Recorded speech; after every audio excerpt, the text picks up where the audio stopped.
Hi guys, this is Ranjit, and in this video we'll be doing the unboxing and have a first look at this OnePlus 11. And guys, this is actually a retail unit that I had purchased from Amazon India. I'll leave the link, and this is the base storage variant that comes with 8 gigabytes of RAM and 128 gigabytes of storage. This is for 57,000 rupees, guys. But if you're really going for this one, I would say opt for the higher end variant.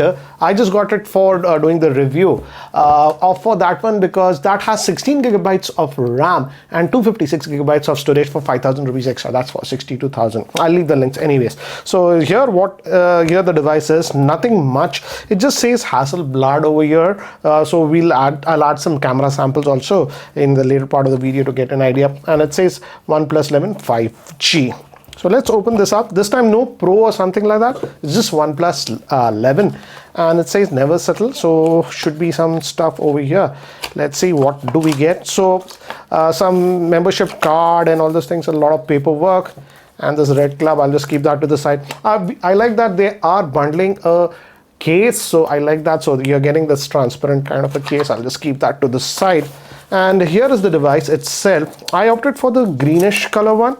Let me just take this out,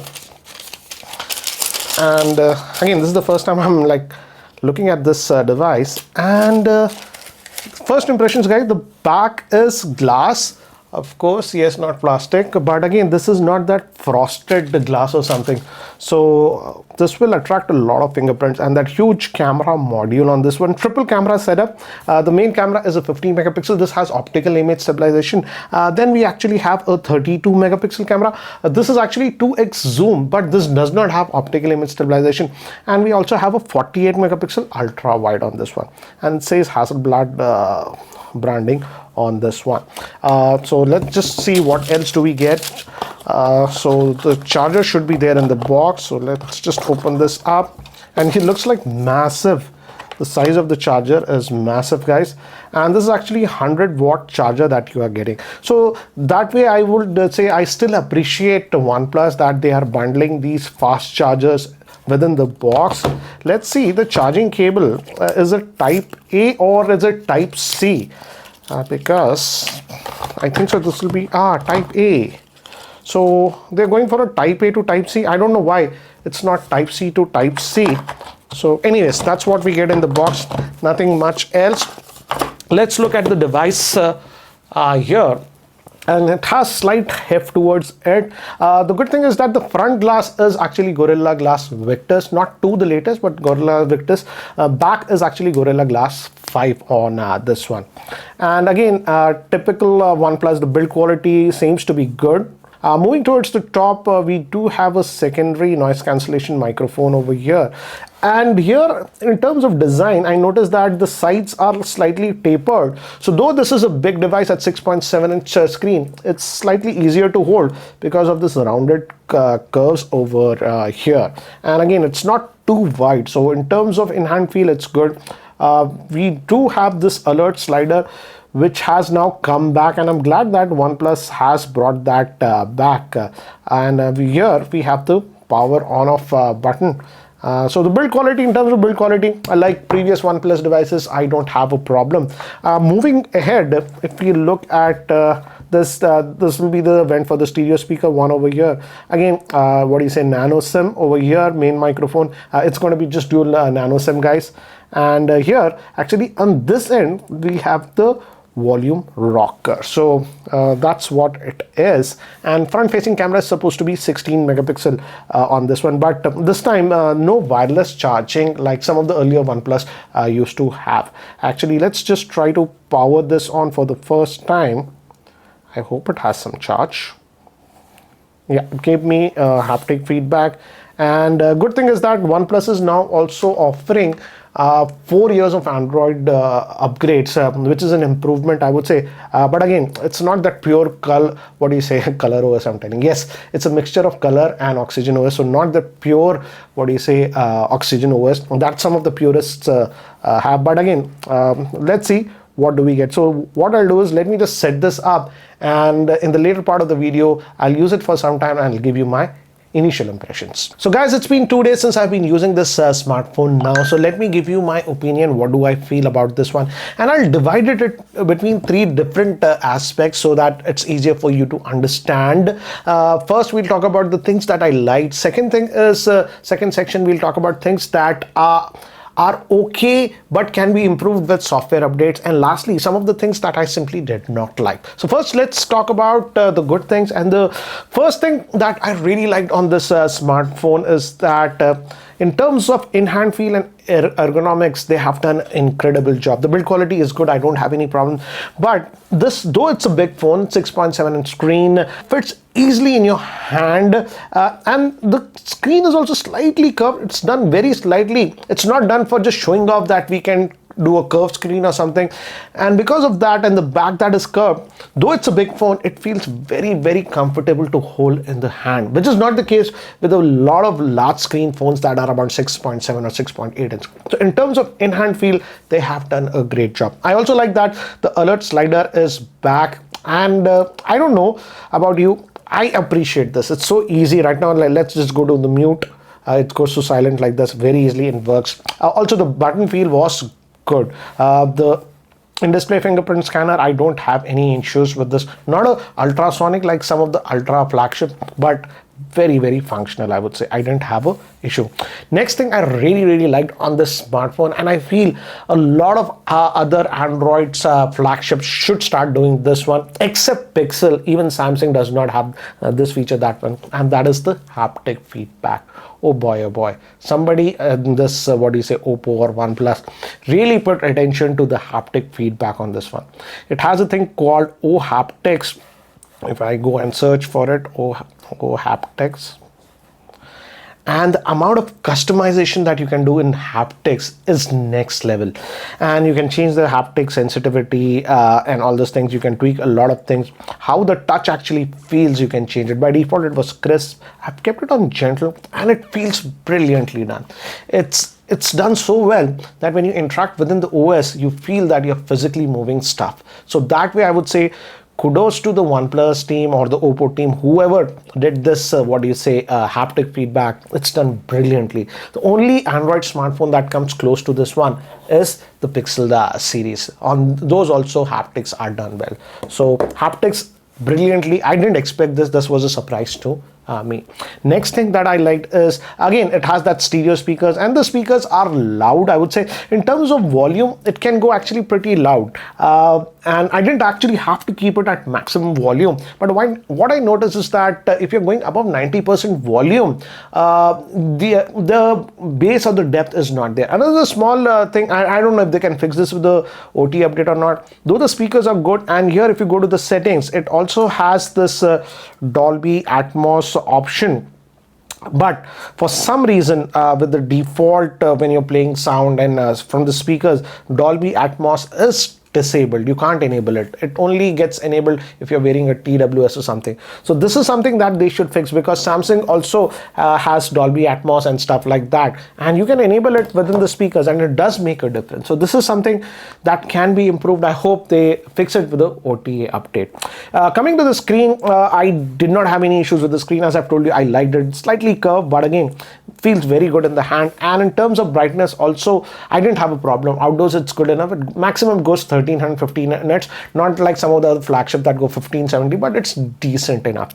The only nitpicking here I have is in terms of the screen is the auto brightness. Auto brightness works very well in outdoor conditions, and if the lighting is good, it actually does so well that you hardly notice. But what I noticed is that when you move to very dull lighting condition, for example at night or something, I don't like very bright lights or something, so this is just a dim light. In those conditions, the auto brightness is not calibrated well. It's actually very bright, and many times I had to manually lower the auto brightness setting. So that again, I think so can be fixed with the software update, but that is something that I immediately noticed. Next thing I loved on this one, and I tweeted about this one also, comes with that 100-watt charger, and it's a blazingly fast one.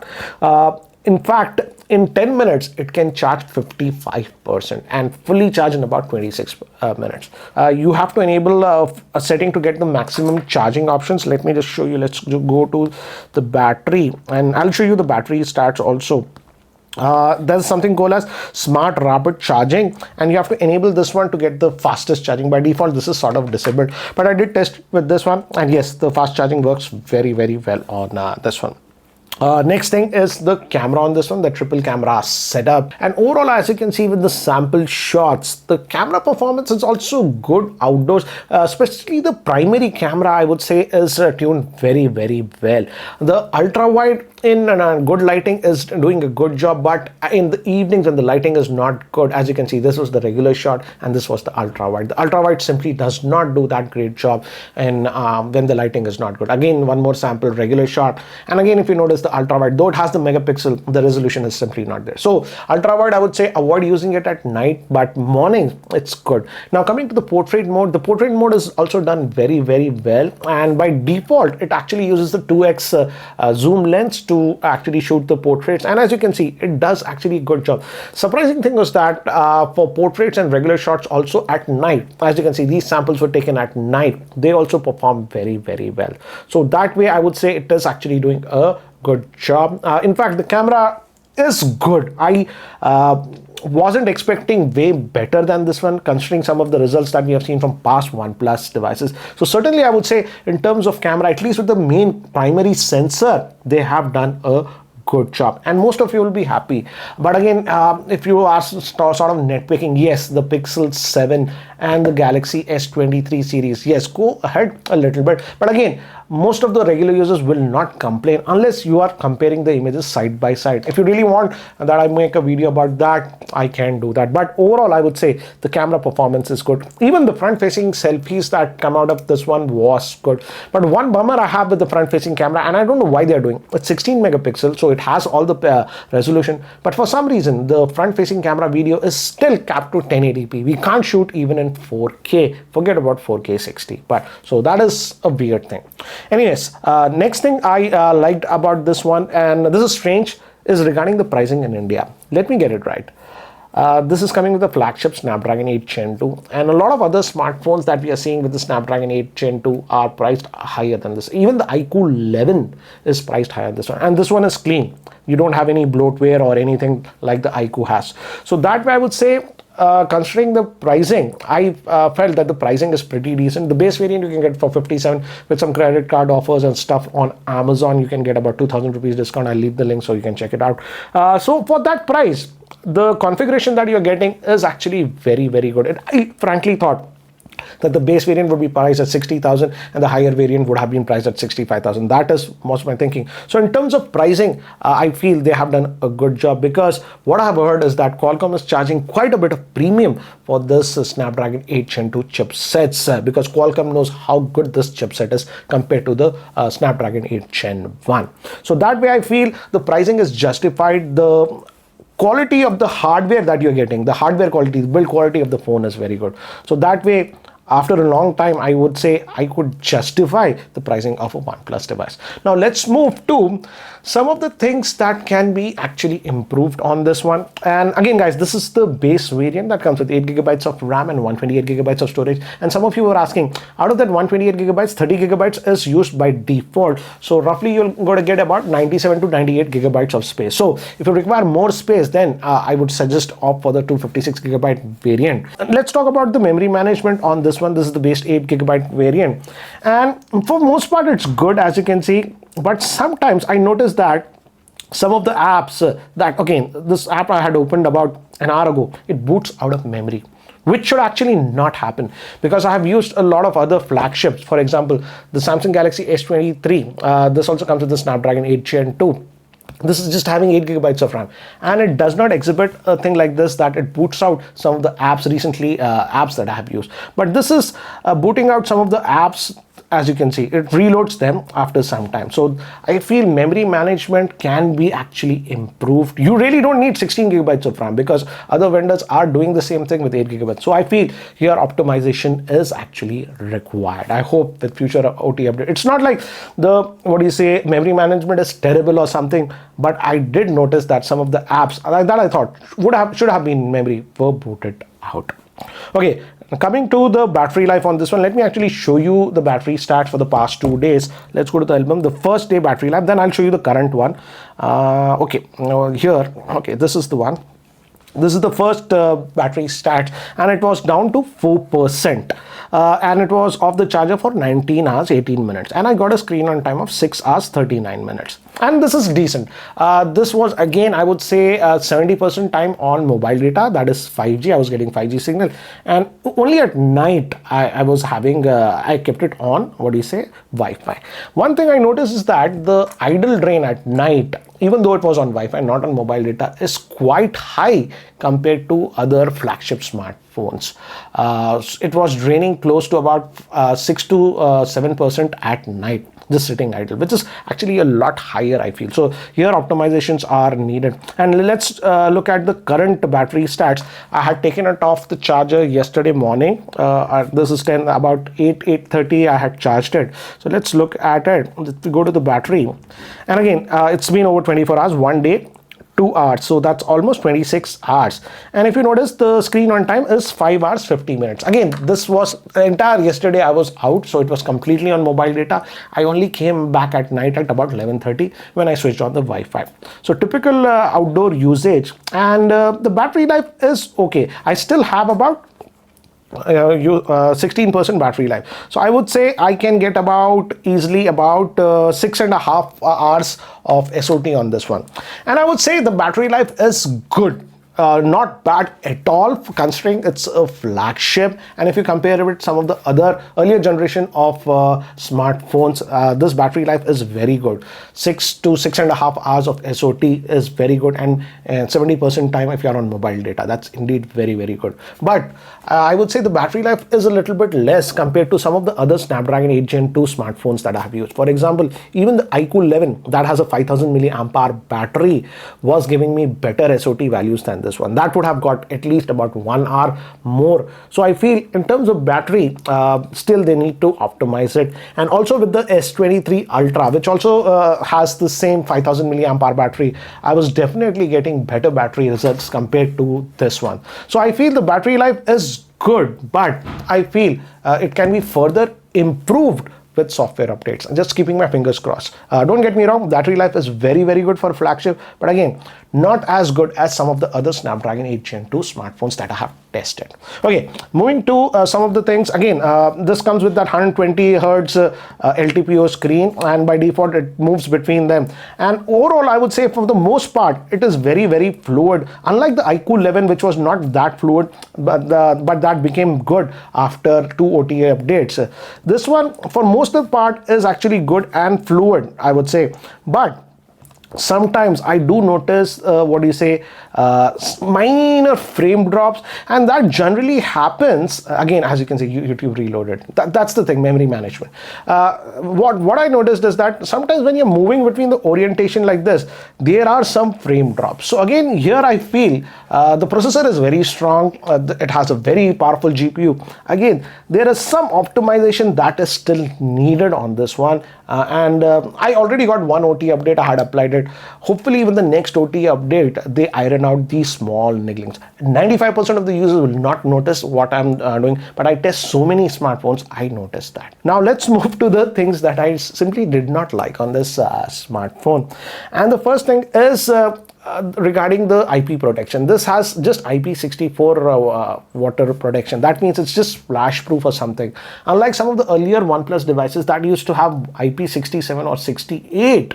So here I feel, considering this is a flagship costing above 50,000, they should have gone with at least IP67 rating, if not 68. Most of the flagships are IP68 rated. So here I feel they have done a cost cutting. Second thing, this does not personally hamper me, but this does not have wireless charging. I generally don't use wireless charging, but if you are a person who uses a lot of wireless charging, yes, this smartphone simply does not support that. And lastly is regarding the charging. Again, the default charger is very fast. If you use that, it charges very fast. But I also tried to test it with a third-party, PD charger, which I use for the Samsungs or the Pixels and all this thing. And with the PD charging, the charging is simply not that fast. That is something that you have to note. So if you want the fastest charging, you have to carry the OnePlus charging brick with you. And lastly, and again, this is the big point, this is regarding the software. And this again, if you notice my smartphone and some of the other reviewers smartphone, it'll look a little bit different, and I changed the icon, how the icons look, the layout and all those things, because by default it did not feel like a OnePlus device. It definitely just felt like a Color OS device, and that's the reality of this one. Yes, it runs on Oxygen OS. If you go over here, if you go to about the device, it says Oxygen OS, but this is nothing but a Color OS underneath. If you notice, even some of the iconography and all those things that were used to be very close to stock Android on pure Oxygen OS is no longer the case. So this is still feels like, what do you say, Color OS with the skin of Oxygen OS, if I put it that way. So if you are a purist, you will not like it. I have written down a summary to just let me read it, because many of you were asking me about what do I feel about the software experience on this one. Okay, to answer that question, what the original OnePlus was with its Oxygen OS. The original Oxygen OS felt that it was based on stock Android UI with some customization and some minor added features, and it felt very close to stock Android but was still very fast and fluid. But this one, the new what do you say, Oxygen OS, or you could say a variant of Color OS, what do I feel about it? The new Oxygen 11 feels like it's a Color OS but with the skin of Oxygen OS layered on the same. The Oxygen purists will not like it. I feel OnePlus should re-adopt the policy of building over stock Android instead of pushing this variant of Color OS on these OnePlus devices. That's my frank opinion. Hardware wise, they are nailing it. The hardware is beautiful, ergonomics, haptics, everything is beautiful.